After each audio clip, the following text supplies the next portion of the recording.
नमस्कार, मैं हूं मनोज वर्मा और आप देख रहे हैं हमारा खास कार्यक्रम अटेंशन। और आज अटेंशन में बात होगी मध्य प्रदेश के अन्नदाता की और उस सियासत की जो उसके नाम पर हो रही है।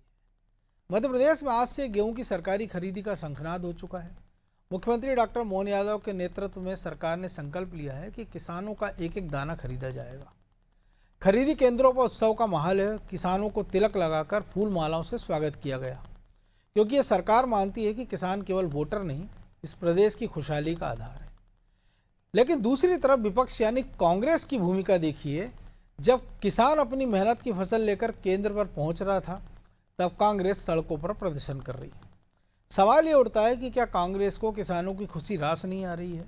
और जब सरकार एमएसपी पर 40 रुपये का अतिरिक्त बोनस देकर किसानों की जेब भर रही है, तो कांग्रेस भ्रम क्यों फैला रही है?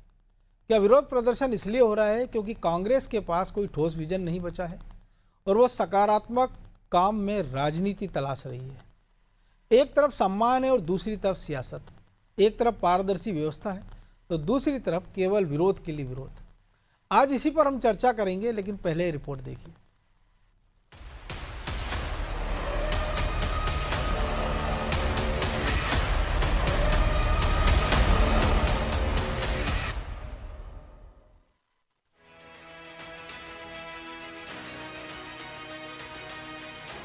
प्रदेश की सियासत में ये दो तस्वीरें सिर्फ और सिर्फ उस वोट बैंक को साधने की कोशिश है जिसे प्रदेश की सत्ता की चाबी माना जाता है।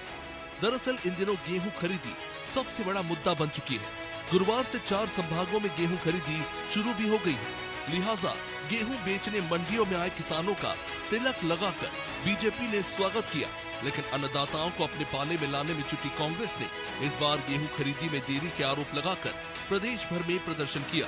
पीसीसी चीफ जीतू पटवारी ने आरोप लगाया कि सरकार ने रणनीतिक तरीके से घोटाला किया है।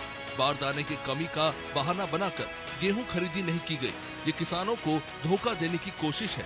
इधर कांग्रेस नेताओं ने भी जीतू के सुर में सुर मिलाए। किसानों की लड़ाई कांग्रेस बीजेपी की लड़ाई नहीं है। ये लड़ाई है आपके पेट की, आपके हक की, आपके अधिकार की। और गेहूं की खरीदी अभी 10 अप्रैल से चालू हुई। इसमें किसान डिफाल्टर हुए, कौन दोषी? बीजेपी की सरकार है या नहीं है? दिन रात किसानों की लड़ाई लड़ता हूँ। कांग्रेस भले ही आरोप लगाए, सरकार को घेरे, लेकिन सीएम डॉक्टर मोहन यादव ये साफ कर चुके हैं कि किसानों का एक एक दाना खरीदा जाएगा और 2625 रुपए प्रति क्विंटल यानी एमएसपी के साथ बोनस सीधे खातों में पहुंचाया जाएगा। वही अब बीजेपी कांग्रेस के आरोपों पर पलटवार भी कर रही है। उसका कहना है कि कांग्रेस ने अपने कार्यकाल के दौरान किसानों से एक दाना भी नहीं खरीदा। दाना खरीदा नहीं कांग्रेस ने, सरकार खरीद रही है। और सभी को मालूम है कि खाड़ी युद्ध के कारण थोड़ा विलम्ब हुआ। किसानों को लेकर सियासत चाहे जिस नजरिए से देखी जाए, लेकिन असल मुद्दा किसान वोट बैंक का ही है। प्रदेश में किसान चुनावी समीकरण बदलने की ताकत रखता है। 2018 इसका उदाहरण भर है। ऐसे में साफ है कि दोनों प्रमुख दल अन्नदाताओं को साधने में जुटे हैं।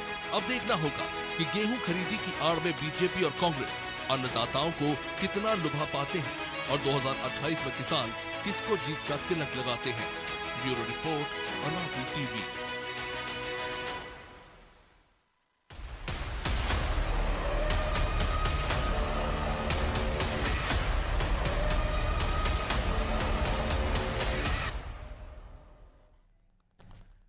तो इसी पर चर्चा करने के लिए हमारे साथ जुड़ गए हैं वरिष्ठ पत्रकार आलोक एम इंदौरिया और हमारे सहयोगी ब्रजेश चौक से। बहुत स्वागत है इंदौरिया जी आपका अनादि टीवी में।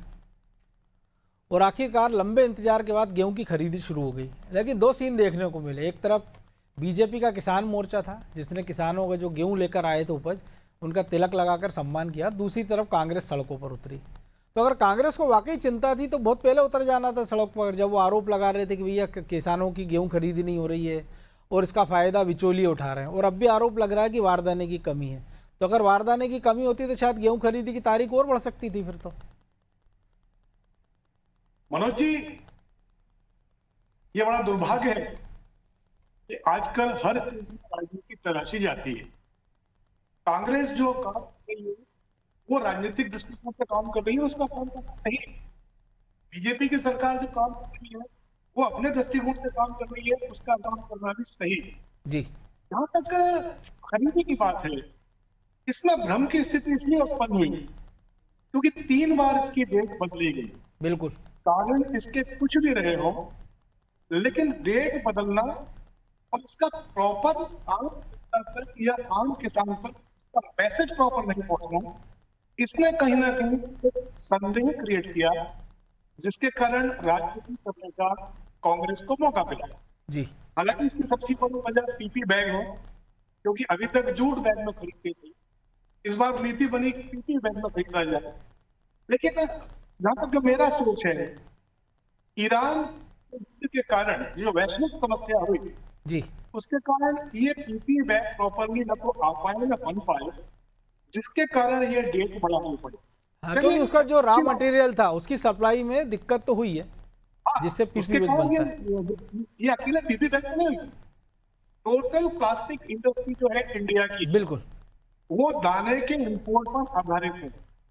और अगर दाना इंपोर्ट नहीं होगा तो बैग कहां से बनेगा? बिल्कुल, रॉ मटेरियल ही जब आपके पास नहीं होगा तो फिर बनेगा कहां से कैसे? बनेगा? जी तो ये एक समस्या है। लेकिन सरकार को साइमल्टेनियसली इसकी व्यवस्था करना चाहिए। ये एक मैं मानता हूं कि बहुत बड़ी कमी रही, जी क्योंकि ये जो युद्ध है, इसका आगाज मार्च के पहले हो चुका था। शुरुआती ऐसा लगा होता कि ऐसी स्थिति निर्मित होगी। तो इसमें मैं समझता हूँ सरकार की उतनी गलती नहीं है जितनी गलती उन अधिकारियों की है जो ये नीति नियंता है या नीति बनाते हैं या नीतियों का क्रियान्वयन करते हैं। बिल्कुल तो ये उनकी ड्यूटी थी कि उसको वॉच करते बताते, सरकार कोई कदम व्यवस्था करती। सरकार ने जो किया वो ठीक किया, लेकिन ये हो नहीं पाया और किसान तक ये मैसेज नहीं पहुंच पाया कि ये पीपी बैग नहीं मिलने के कारण हम ये खरीद करने में असमर्थ हैं या खरीद करने में डिले हो रहा है। यदि ये मैसेज प्रॉपर कन्वे हो जाता मध्य प्रदेश के किसानों को, तो मैं समझता हूँ राजनीति का कोई मौका किसी को मिलता ही नहीं। मनोज जी, लेकिन तब हो सकता कोई और दूसरे कारण पे होती, ये भी संभव था। लेकिन जो आप कह रहे हो वो निश्चित तौर पर सही है, क्योंकि जो राजनीति तो दोनों दलों को करना है। लेकिन अब जब की खरीदी शुरू हो गई है और जो हम बात कर रहे थे मूल की जो चिंता है अगर कांग्रेस को वाकई में, कि हम देख रहे हैं जीतू पटवारी कल सागर में मंडी में पहुंचे, आज भी पहुंचे, तो ये चिंता अगर वो पहले जता लेते तो शायद सरकार और ब्यूरोक्रेसी थोड़ी पहले जाग जाती। ये बात आपकी बिल्कुल सही है। ये अगर ये पहले जाग जाते या पहले इस तरीके से ये विसल ब्लोअर बन जाते तो शायद सरकार कुछ और व्यवस्था करती। ऐसा नहीं है कि मोदी सरकार व्यवस्था करने में असमर्थ हो या व्यवस्था नहीं कर पाती। भाई प्लास्टिक की जगह जूट बैग खरीद लेती, काम तो शुरू हो जाता। बिल्कुल बस प्रॉब्लम ये है कि किसान की अपनी समस्या है। क्योंकि मैं आपको निवेदन कर दूं कि मध्य प्रदेश में अधिकतर किसान जो है वो सीमांत और लघु किसान की श्रेणी में आते हैं। बिल्कुल, मध्य प्रदेश का लगभग पूरे देश के वही हाल है अगर हाँ, कुछों की गिनती छोड़ दें तो। जी सीमांत किसान हो जो जिनके पास 1 हेक्टेयर से कम जमीन है, और लघु किसान हो जिनके पास मैक्स टू मैक्स 2 हेक्टेयर जमीन है। बिल्कुल अब इतने कम जमीन का यदि कोई मालिक है, ये 76% में आपको होता है। मध्य प्रदेश के किसानों का ये 76% है कुल किसानी का। तो बिल्कुल। मोहन यादव की सरकार ने बहुत अच्छा काम किया है कि पहले छोटे यानी सीमांत और लघु किसानों से वो फसल खरीद रही है। लेकिन अब लेट हो चुका है, बहुत देर हो चुकी है, क्योंकि सीमांत और लघु किसान फसल रोकने की स्थिति में नहीं है। तो ये कहीं ना कहीं एक बहुत बड़ी चीज क्रिएट हुई है जिस पर सरकार को ध्यान देना चाहिए। मनोज, बिल्कुल ब्रजेश जी, हमने भी इस पर पहले कई बार बात की कि अधिकारियों ने कैसी लापरवाही बरती, कहाँ कहाँ इसमें चूक हुई, और अब जो इंदौरिया जी ने भी कहा और अब जो सीन बन रहा है, क्योंकि अब आरोप ये लग रहे हैं कि साहब 1,60,00,000 मीट्रिक टन उपज हो रही है और सरकार केवल 80 लाख के आसपास खरीद रही है। ये बात हो रही है कि उसमें से एक बड़ा हिस्सा वो भी होता है, जैसे इंदौरिया जी ने भी कहा कि छोटे किसान हैं तो वो साल भर के लिए अपने खाने के लिए भी अनाज रखता है, बीज के लिए भी बचाता है, तो वो जो बाकी का आंकड़ा इतना नहीं हुआ कि आधा बच गया। और दूसरा हम देखते हैं कि मध्य प्रदेश के गेहूं की कई ऐसी क्वालिटी हैं, जैसे सरबती गेहूं है, कि वो किसान एमएसपी में तो बेचेगा नहीं, वो 2645 में, क्योंकि वो तो महंगे दामों पर बिकता है, उनमें से कई विदेश में भी जाता है, कई देश के दूसरे हिस्सों में भी जाता है। देखिए मनोज जी, आंकड़ों का खेल है। विपक्ष को लगता है आंकड़े उसके लिए मुफीद हैं कि इतने मैट्रिक टन पैदा हो रहा है, खरीद इतने रहे हैं। जैसे ये आंकड़ा कम में आता है उनको एक राजनीति करने का मौका मिल जाता है। और सत्ता पक्ष जो आप कह रहे हैं बहुत सारी वजह होती हैं। बहुत सारे लोग तो अब मंडी में बेच चुके होंगे देरी से खरीदी की वजह से। कुछ लोग रख लेते हैं बिल्कुल, जो जिनको सक्षम है, वो तुरंत किसान तो शादी भी आए या कोई जरूरत, तात्कालिक जरूरत है जिनकी, तो ऐसा तो है नहीं कि 100% जितना खेत में पैदा हुआ सब मंडी में ही आ जाएगा, ऐसा कभी नहीं होता। वही फ्लोर मिल खरीदती हैं जो बहुत सारी बिस्किट चीजें पास्ता बनाती खरीदते हैं, हैं, जो व्यवसाय तमाम खरीदते सारी हैं, चीजें कुछ जरूरत के कारण पहले से बेच देते हैं, कुछ रख लेते हैं, कुछ बीच में बेचते हैं। तो ये तमाम तरह की वो रहती हैं। जो छोटे किसान होते हैं वो तत्काल बेच देते हैं, और सरकार की ये कोशिश रहती है कि सबसे पहले राहत किसको मिलनी चाहिए, उन्हीं किसानों को मिलना चाहिए जो छोटे किसान, क्योंकि सबसे ज़्यादा मार भी वही झेलते हैं। बड़े किसानों की सेहत पर कोई फर्क नहीं पड़ता है, क्योंकि बड़े किसान तो उनके अन्य व्यवसाय भी चलते हैं और उनकी आय लागत वो अपना माल रोक भी सकते हैं। वो कर्ज भी इतना नहीं लेते हैं कि मार्केट से कर्ज लेके उनको खेती करना पड़ रही हो। और तो उनका अपने परिस्थितियां इतने अलग हैं, संसाधन होते हैं कि वो पूरी हाँ, उपज को रख सकते हैं, पूरी होल्ड उपज को कर रख सकते देते हैं। हैं। और हमने देखा भी है, वेयर हाउस में रखते हैं, खुद के संसाधन होते हैं वहाँ रख लेते हैं, तो उनको कोई वो परेशानी नहीं होती। परेशानी होती है छोटे किसान को। रही अब कांग्रेस की बात, तो कांग्रेस तो हमें देखते हैं मनोज जी कि हमेशा ही सांप निकलने के बाद लकीर पीटती है। वो राजनीति में एक टाइमिंग का बड़ा खेल होता है। बिल्कुल, जो चूक हमने देखा है कि सरकार कर गई, वही चूक कांग्रेस भी कर गई। सरकार चूक ये कर गई कि जब उसे पता था कि युद्ध जैसे हालात हैं तो रॉ मटेरियल आपको एंड टाइम पर ही क्यों चाहिए था, आपने पहले से ऑर्डर क्यों नहीं दिया।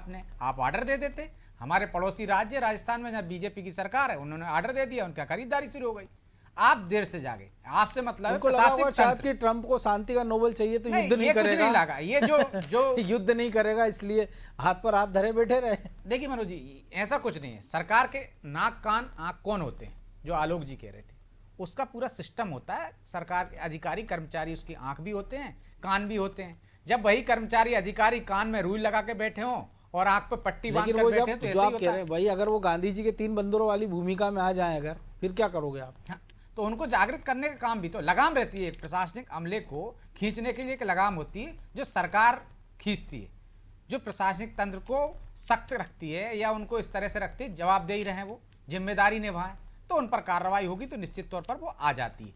यहाँ पे सरकार चूक कर गई, उसका फायदा कांग्रेस उठा सकती थी। वो आज खड़े होकर श्रेय ले सकती थी मनोज जी कि देखिए हमने आंदोलन किया, हम सड़क पर उतरे, तो सरकार को तारीख 10 से 9 पर करना पड़ी और जल्दी करना पड़ी। लेकिन कब कांग्रेस के आंख के सामने सरकार ने 3 बार तारीखें बढ़ाई अपनी, वो क्या करती रही, चेतावनी देती रही कि 10 तारीख को हम पूर्व मुख्यमंत्री शिवराज सिंह चौहान के बंगले का घेराव करेंगे। 9 तारीख से खरीदारी शुरू हो रही है, पहले 10 तारीख का ऐलान हुआ था, 10 तारीख को आप जाने वाले थे। भाई खरीदारी हो रही ना उस दिन जाके क्या करोगे आप? पहले जाते, मजबूर करते और सरकार आप उस पर दबाव किसान से बनाते। कह रहे हो कि आप 1 क्विंटल अनाज लेकर वहां आइए, वो हाँ। बेचारा गेहूं बेचेगा क्योंकि भोपाल संभाग आया की खरीदी कौन? हो रही है। कांग्रेस के कहने से कुछ नहीं है, वो तो उठा के बोल देते हैं। जब उनको लगा कि यार इतने किसान तो आ ही नहीं पाएंगे 2000 एक क्विंटल लेके किसान, तब उन्होंने कहा कि साहब उसने आगे बढ़ा दी उन्होंने रणनीति। तो उनकी कोई रणनीति नहीं होती, उनको तो बयान देना है। सोशल मीडिया प्रेमी है, मीडिया प्रेमी है, जनता के बीच में कहाँ जाते हैं? जनता के बीच में जाते तो हो जाता, लेकिन ऐसा होता नहीं है ना कांग्रेस के साथ। इसलिए अब वो सिर्फ दिखावा कर रही है, वो सिर्फ वो ये दिखाना चाहती है कि देखिए हम लड़ाई लड़ रहे हैं, लेकिन वो तो बेहतर नहीं होता कि अभी जो ओला पाला की स्थिति हमने देखी है, तो बेहतर होता कांग्रेस उन किसानों, पीड़ित किसानों के पास चले जाते कि भैया हम आपकी फसल का मुआवजा दिलवाएंगे। एक उदाहरण उसमें ही देता हूं मैं आपको। कमलनाथ जी की सरकार थी, 15 से 17 महीने रही। आप देखिए ओला पाला पड़ा था ना, शिवराज सिंह चौहान ट्रैक्टर पे बैठकर वहां पहुंच गए थे। तो ये बीजेपी में और कांग्रेस में अंतर है। तो अब कांग्रेस नहीं करना चाहती, वो चाहती है कि हम सब सोशल मीडिया से लोगों में आक्रोश, किसानों में आक्रोश भर दें और सत्ता में आ जाएं। तो बैठे बैठे मलाई नहीं मिलती, उसके लिए आपको मथना पड़ता है। यदि आप दूध है उसको जमाया तो मथना पड़ेगा, तो घी अलग निकलेगा, मठा अलग निकलेगा। तो आप वो करना ही नहीं चाहते। लेकिन यहाँ तो पहले बर्तन में लात मारने की होड़ मची रहती है ना। आप सारे नेताओं तो को फिर बयान कुछ नहीं देख होने लो। वाला है मनोज जी, और उनके विरोध से भी कोई फर्क नहीं पड़ता। देखिए किसानों का पहले से भरोसा बीजेपी पे रहा है, थोड़ा बहुत दिखता है, थोड़ी बहुत हमने देखा कोरोना काल में भी ऐसी परिस्थिति आई थी, लेकिन तब झूठ की कोई दिक्कत नहीं आई थी, वैकल्पिक इंतजाम किए गए थे। तो सरकार यहाँ चूक कर गई है, अगली बार ये चूक सुधार ली जाएगी तो लोग किसान भी भूल जाएंगे कि हाँ पिछली बार क्या दिक्कत है। बड़ा भोला होता है किसान, लेकिन कांग्रेस को उसका फायदा नहीं मिलेगा जब तक वो किसानों के बीच में नहीं जाएगी। तो इस पर कांग्रेस को विचार करने की जरूरत है। सरकार तो अपनी गलतियां सुधार ली, उसने देर से खरीदारी कर रही थी तो अब तिलक लगा रही है, जो नाराजगी है दूर कर देगी। वो मंडी में पहुंच गई ना स्वागत करने किसानों का, तो वो किसानों के पास जा रही, इसके साथ साथ घर घर जा रही है। तो जो नाराजगी होगी गुस्सा बोल लेता, नेता जाता है तो उस पर अपनी भड़ास निकाल के आदमी शांत हो जाता है। हिंदुस्तान का किसान हो या आम मतदाता हो, वो इतना नहीं पाल के बैठता कि 5 साल गुस्से को पाल के बैठेगा। आज वो गुस्सा है, कल उसके वो साथ तो अच्छा हो सभी गया, के साथ हम देखते वो हो हैं ना। जाता है। लेकिन आलोक जी, हम देखते हैं ना कि जिस किसान के कंधे पर हल होना चाहिए उसके कंधे पर बंदूक रख के सियासत साधने का प्रयास किया जा रहा है। देखिए, ये तो उनका काम है मनोज जी, ये उनका काम है और वो अपना काम कर रहे हैं। भाई राजनीति क्या है? राजनीति हमेशा कंधे तलाशती है, ट्रिगर किसी के हाथ में होता है, कंधा किसी का होता है, और मनोज जी बंदूक भी किसी की होती है। बिल्कुल। असली ट्रिगर दबाने वाले सामने कभी नहीं और आते। आलोक जी, कई बार क्या होता है कि निशाना सही भी लग जाए ना तो मलाई कोई और खा जाता है। हो गया है ना। हाँ। लेकिन इसमें एक मनोज जी, मैं एक बात रखूंगा। नहीं, कई बार उसमें हर्ष फायर जैसी स्थिति भी हो जाती है कि शादी किसी की है, बंदूक कोई चला रहा है और मर कोई जाता है। सही बात है। लेकिन मैं एक बात इस चैनल के माध्यम से सरकार तक पहुंचाना चाहूंगा। सबसे पहले तो ये कि इसमें जो भी दोषी है, वो चाहे कितना भी वरिष्ठ अधिकारी हो, मेरा आशय आप समझ रहे हैं, उसको इसकी सजा मिलना चाहिए। बिल्कुल। और एक दूसरा जो सबसे बड़ा कारण रहा है वो 31 मार्च रहा। 31 मार्च को किसान को सोसाइटी का ब्याज और ये ऋण वगैरह सब जमा करना होता है। आपने डेट क्यों नहीं बढ़ाई? ये सरकार के हाथ में था। 31 को आप 31 अप्रैल कर देते हैं कि बवाल ही नहीं बचता। और किसान को, जो सीमांत और लघु किसान है, जिनके लिए मोहन सरकार इतना सब कुछ कर रही है, उनको मार्केट में 2200 रुपए क्विंटल में गेहूं नहीं बेचना पड़ता। तो ये क्यों नहीं घोषणा की गई? 31 मार्च की जगह इन आपात परिस्थितियों में सोसाइटियों का जो ऋण है या सोसाइटियों का जो ब्याज है वो 31 अप्रैल को जमा हो जाए। ये छूट सरकार को देनी थी ताकि किसान डिफॉल्टर होने से बचता। ये चीज प्रशासन ने, एडमिनिस्ट्रेशन ने या नीति नियंताओं ने सत्ता के लोगों को क्यों नहीं बताई? लेकिन आलोक जी, एक चीज और जोड़ना चाहूंगा कि अधिकारियों को तो कार्रवाई की बात हो रही है, लेकिन इस पूरे घटनाक्रम में आपने हमने तो नहीं देखा ना, आपने मुझे नहीं लगता सुना हो कि कृषि मंत्री का कोई बयान सुना हो कि भैया किसान चिंता मत करो, सरकार आपके साथ खड़ी है। दूसरे विभागों के मंत्री जरूर बोल रहे हैं, लेकिन कृषि मंत्री कहाँ है किसी को पता ही नहीं चल रहा। कैबिनेट की बैठक में भी आ रहे हैं कि नहीं आ रहे हैं। देखिए, खाद्य नागरिक आपूर्ति मंत्री कहीं दिख रहे हैं, और खाद्य आपूर्ति मंत्री केवल ये कह रहे हैं कि नहीं ठीक साहब, बारदाने की व्यवस्था, गेहूं रखने की पूरी व्यवस्था है, लेकिन पहले खरीदो जो, जब तो रखोगे। लेकिन इस मौके पर मोहन यादव जी ने जिस तरह से कमान संभाली थी वो वाकई काबिले तारीफ है। और मुझे लगता है जी कहीं ना कहीं किसान उनको फेथ कर रहा है। ये फेथ तब और ज्यादा मजबूत हुआ था जब ये डिफॉल्टर वाला जो नियम है 31 मार्च का, इसको सरकार 31 अप्रैल कर दे। अगर ये पहले कर देती तो किसानों को औने पौने दाम में अपनी फसल मंडी में नहीं बेचना पड़ती, निश्चित तौर और पर। मैं बवाल था। बहुत बड़ी चूक है जो सत्ता और शासन दोनों से हुई। इस पर लेकिन इसकी भी भरपाई हो सकती है आलोक जी, यदि उन्होंने मंडी में बेचा है। ऐसे कितने किसान हैं, सरकार उनको बोनस दे दे उतना। बहुत छोटे किसान, किसान ये भी एक अच्छा आपका बिल्कुल सुझाव है। जैसे हम देख रहे हैं भावंतर में हुआ, ये सरकार ने तो 1200-1500 तक की राशि दी, यहाँ तो नहीं, सरकार 200-300 ये की सरकार बात हो कर रही है। सकती है। लेकिन जब किसान ने व्यापारी को बेचा है ना, अब किस व्यापारी को बेचा है उसको तो नहीं। अब बस एक चीज का ध्यान सरकार को और रखना होगा, क्योंकि जितना आप ब्रजेश भाई की बात बहुत अच्छी थी कि जो आंकड़े दिए कि इतना टन, इतने लाख टन गेहूं उत्पादन होगा, ये आंकड़े कागजी आंकड़े हैं। क्योंकि फसल मार्केट में आना ये बिल्कुल डिफरेंट बात है, और कागजों पर द्वारा आंकड़े बताना ये बिल्कुल डिफरेंट बात है। वो तो अनुमान होता है ना आलोक जी। और हाँ, कई बार तो हम अनुमान, देखते हैं, हमने अतीत में आलोक जी ये देखा है कि उत्पादन से ज्यादा उपार्जन भी हुआ है, क्योंकि हमारे यहाँ रेट अच्छे मिल रहे थे तो पता चला उत्तर प्रदेश का किसान भी आ गया, छत्तीसगढ़ का भी आ गया, राजस्थान का भी आ गया।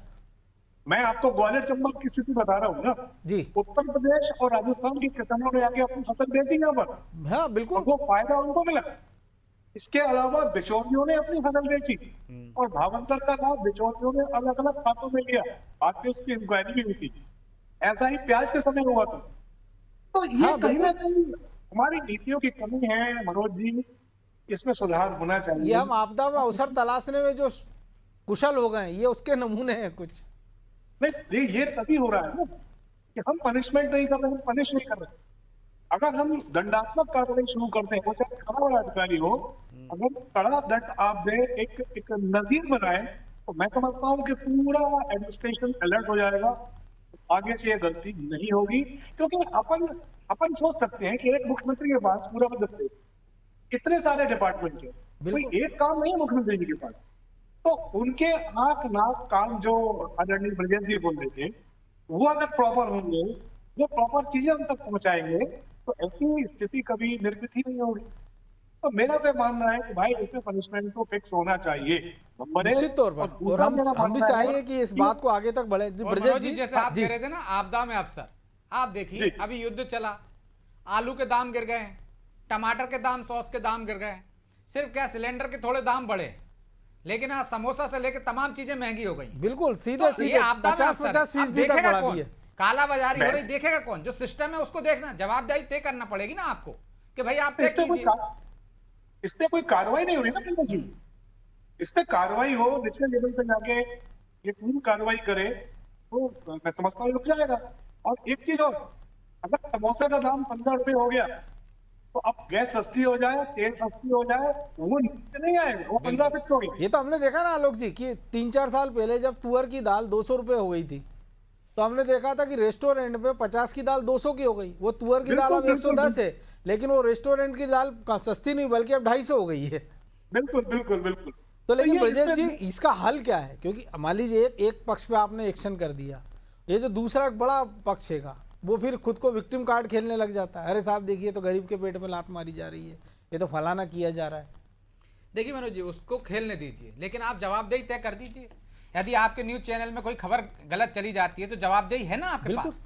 तो सभी सरकार को जवाबदेही तय क्यों नहीं करती कि फूड इंस्पेक्टर का काम ये है, यदि उसने सही से नहीं किया तो सस्पेंड, बर्खास्त, 20-50 का आपने नियम लागू कर दिया, लेकिन आपके यहाँ भ्रष्टाचार से लेके तमाम अधिकारी बैठे हुए हैं, आप उनकी अनुमति नहीं देते हो, आप बचाते हो। तो जब बचाओगे, जब ऊपर से लेके गंगोत्री गंगा कहाँ से साफ होगी भाई? वहीं से होगी ना। तो आपको सफाई ऊपर से करना पड़ेगी। बड़े लोगों पे आप एक्शन लेंगे तो छोटा तो देखिए, आपको एक ईमानदार अधिकारी आ जाता है, जिले का प्रभारी, आप देखिए नीचे तक सिस्टम सुधर जाता है। हमने देखा प्रधानमंत्री नरेंद्र मोदी दिल्ली में बैठ गए, काम के तरीके और काम करने का स्टाइल बदल गया। बिल्कुल। हमने गडकरी जी को देखा है कि काम के तरीके का, काम करने का स्टाइल बदल गया। तो मध्य आप प्रदेश में हम यदि देखते हैं राकेश सिंह ने जो काम किया पीडब्ल्यूडी में, तो कोई बहुत सारे और मंत्री तो हैं। आपको ऊपर से तय करना पड़ेगा। आप जो नीचे लापरवाही बनेगा, आप उसको उसमें ना, उसमें वोट बैंक देखिए, ना जात देखिए, ना पात देखिए, आप उसको लटका दीजिए। आप एक बार जवाबदेही तय कर देंगे तो निश्चित तौर पर ये सुधार आएगा। एकदम नहीं आएगा, धीरे धीरे आएगा, क्योंकि सिस्टम को सुधारना आसान नहीं है कि आपने झाड़ू लगाया और घर साफ हो गया। वहां आपको सुधारना है तो आपको एक एक करके आपको निपटाना पड़ेगा। नहीं, आपको लेकिन कार्रवाई धीरे करना धीरे भी, लेकिन इतनी धीरे भी नहीं हो, क्योंकि अब 76-78 साल तो हो ही गए, और कितना धीरे करेंगे? नहीं, और कैसे क्योंकि बिगड़ अब रहा तो है? हम हफ्ता- अभी आज में एक पड़ोसी राज्य का एक देख रहे हैं, एक नया IPS, professional IPS, professional IPS आपको हटाना पड़ रहा है रिश्वत मामले में। तो आप सिस्टम बिगड़ेगा तो और बिगड़ता ही चला वो तो जाएगा। प्रोफेशनल है। उसी राज्य में ब्रजेश जी अभी आधा दर्जन पटवारी सस्पेंड हुए, बर्खास्त हुए, क्योंकि वो तो ड्यूटी तो छोड़िए, उनकी तो प्रोफेशनल पीरियड नहीं, वो तो ट्रेनिंग के दौरान ही तो कारनामे ऐसे कर लोगों रहे को थे। बचाना क्यों? तो भाई यही आप तो पकड़ा कह गए, रहे हैं खत्म करो, कि ये जो दूसरा भर्ती आपदा में करो। अवसर तलाशने वाले लोग हैं, सबसे पहले उनकी भी पहचान करना जरूरी है। बहरहाल वक्त इतना ही था, बहुत धन्यवाद आलोक जी आपका। तो एक बात तो साफ है कि मध्य प्रदेश का किसान अपनी मेहनत की सुनहरी फसल लेकर केंद्रों पर पहुंच रहा है, जहां उसका वंदन हो रहा है, अभिनंदन हो रहा है। सरकार बोनस दे रही है, सीधा भुगतान कर रही है, और सम्मान की थाली भी सजा रही है। लेकिन लोकतंत्र की विडंबना देखिए कि जहां अन्नदाता मुस्कुरा रहा है, वहाँ विपक्ष के माथे पर शिकन है। सवाल ये है कि क्या राजनीति इतनी अंधी हो गई है कि आपको किसानों की खुशहाली भी केवल खामियां नजर आ रही हैं? क्या विरोध सिर्फ इसलिए क्योंकि एक क्रेडिट आपको नहीं मिल रहा है? याद रखिए, किसानों को नारे की नहीं, नेक नीयत की ज़रूरत होती है। उसे सड़क पर हंगामे की नहीं, मंडी में सम्मान की ज़रूरत है। और जब उसे वो सम्मान मिल रहा है तो कांग्रेस का ये प्रदर्शन चिंता कम और चुनावी छटपटाहट ज़्यादा नज़र आता है। अटेंशन में आज बस इतना ही। कल फिर मिलेंगे एक नए मुद्दे के साथ। मुझे दीजिए इजाज़त और आप देखते रहिए अनादि टीवी। नमस्कार।